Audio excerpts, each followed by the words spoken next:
I'm very glad to be here again, and for the record, I'm not using any teleprompters today because I loaned them to President Obama. But, the guy that I'm introducing today, I don't need a teleprompter for him because he's been a great friend and mentor to me for a very long time. He needs no introduction, and, when I got involved in politics, I was about 9 years old, and...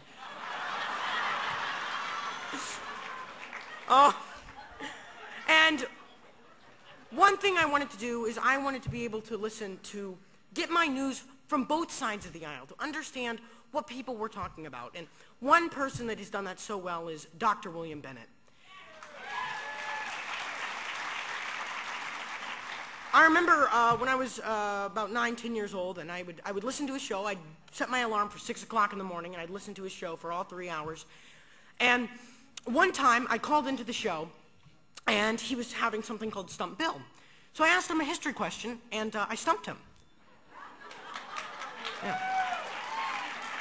And I won a Crosley Bandmaster Stackomatic record changer.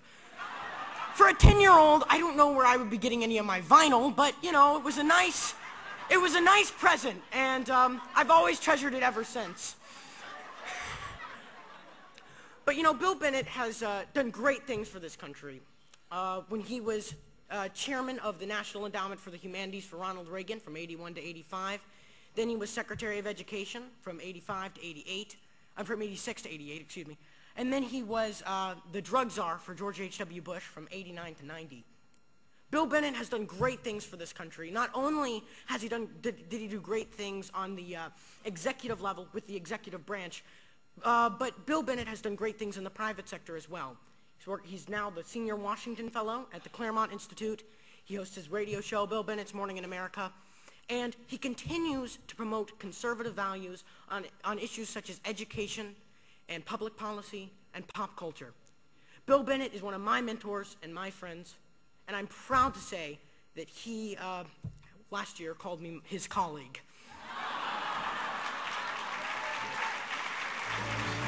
So without further ado, with intelligence, candor, and goodwill, let's introduce Dr. William J. Bennett.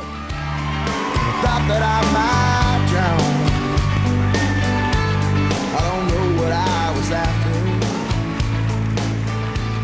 Just knew I was going down. Good morning, America. How are you? It's Morning in America. Well, one thing he's learned at 14, how to use time at a podium. That's good. That'll bear you in good stead. Play by the rules. It's a good thing to do. Actually, play by the rules. It's good to be with you all again. I said conservatism will come of age when we get our sense of humor. We got a sense of humor this weekend, that's for sure. Stand-up comedy. Amazing. How about Jonathan Krohn? What do you do when a 14-year-old says he's been friends with you for a very long time? That's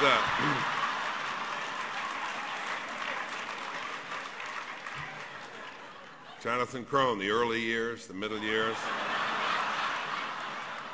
9 to 12, He is a walking refutation of what the mainstream media says we are, by the way.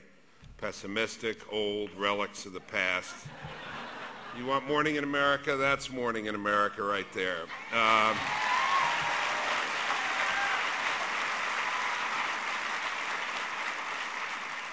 I hope our friends in the media will interview the stodgy Jonathan Krohn.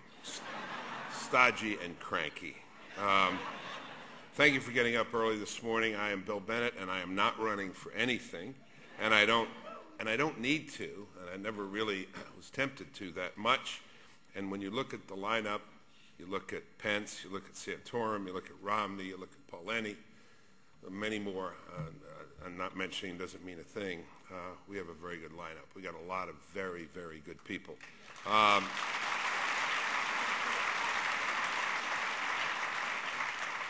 And look at those in the wings. Look at Marco Rubio.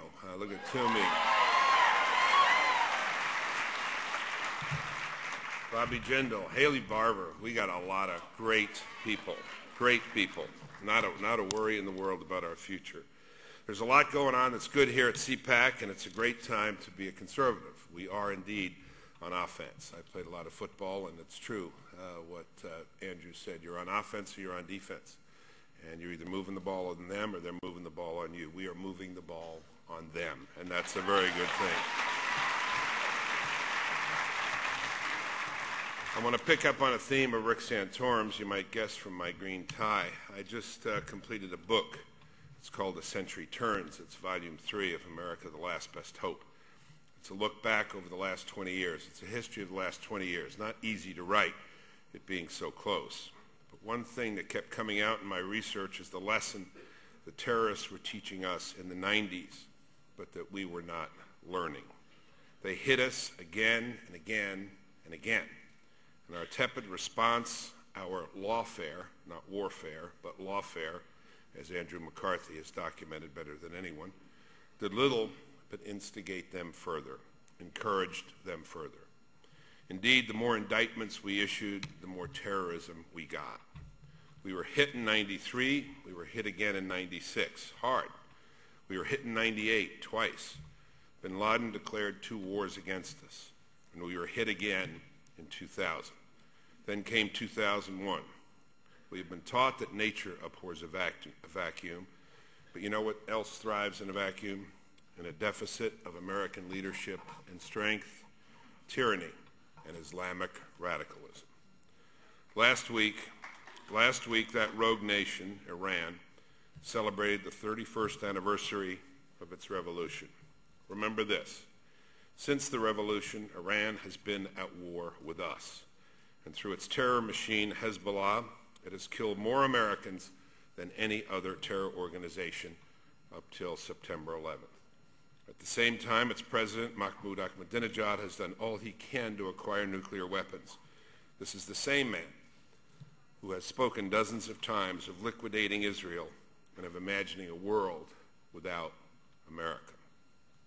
This is the same regime that tortures and brutalizes democratic dissenters on its main streets. The response from this administration, from this president, has been threefold.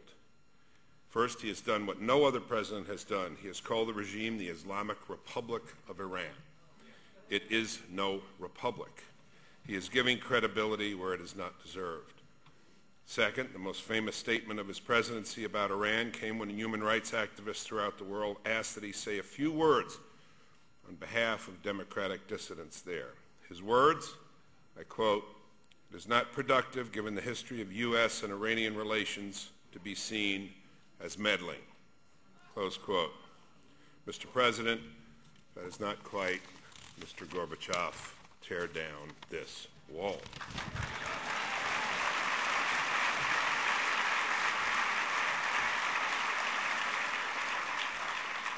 And third, this president has attempted again and again to try to appease the regime via negotiations and sanctions and offers of technology. Hasn't worked and won't. So why am I consumed with this issue? This is why.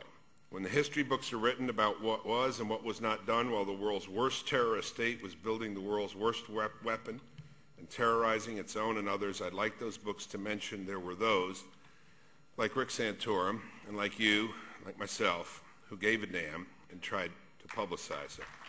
I hope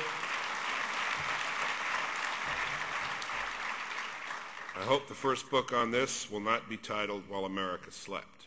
Our duty is to keep that book from being written.